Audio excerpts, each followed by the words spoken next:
Hello everybody, what's up? It's Nico's Treehouse. Today I'm gonna be talking about the borderline culture. I've always feel it's very fascinating for the borderline culture. Just as the Asian, I think a mixture of the Far East Asian countries' culture is quite fascinating. So in this episode I'm gonna be introducing the things or the documentaries that I just watched about the borderline culture. In the first part, I'm gonna be talking about there is an island which is called Tsushima. That island just lies between the Korean peninsula and the Japan island. I just read a part of the history. It is said that the local residents there, their writing system is pretty much close to the Korean language, the ancient Korean language. But nowadays, the local dialect in that island is something more like Japanese language.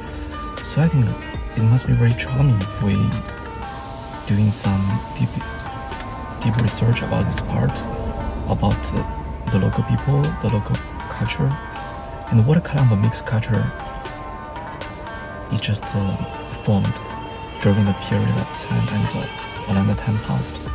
So I think that must be very fascinating. Following two stories is about my personal experience in China. I traveled to Myanmar when I was around 10 years old with my parents. We just traveled there and I just noticed when we were getting close to the border, the costume of the local people is very, very close to the people from Thailand and Myanmar. I could not tell the language apart because I was not able to interpret their language, but I think their food, their music and the costume is very, very close.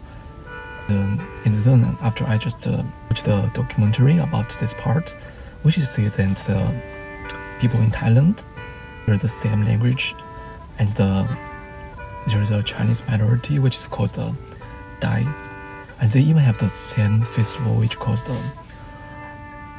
water pouring festival. It is literally about the local people. They think the water is gonna drive the evil spirits away and bring people the good luck. I think it's a very good part about this mixed culture. And another story is about there's a minority in China which is called the Jin minority. It's been reported that this minority is actually the people from the Vietnam. They speak the same language and their dietary habits, the way they act is very, very close to the Vietnamese. 1.5 years ago, when I took a business trip to San Diego in the States, it is a borderline city which is very, very close to Mexico. And I just noticed the local people there. Not all of them, but most of them, they're bilingual. Even the announcement in the airport, it was broadcast in two languages, like the English language and the Spanish language. I think when I was seeking the route to the convention center, by the chance I just asked about the gardener there. That was a middle-aged woman, and that woman could not speak English language, so I just asked her in the Spanish language, and then she could show me the way.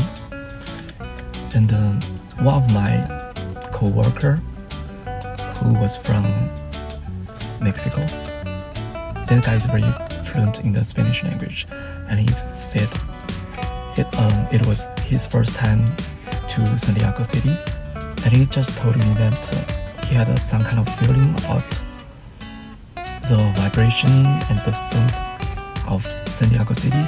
It feels very, very close to his hometown. About the architecture, about the gravities, the paintings, the atmosphere in the city, just very, very close to his hometown. So I'm just very fascinated about this part, about the borderline country. It feels very diverse and very colorful to me.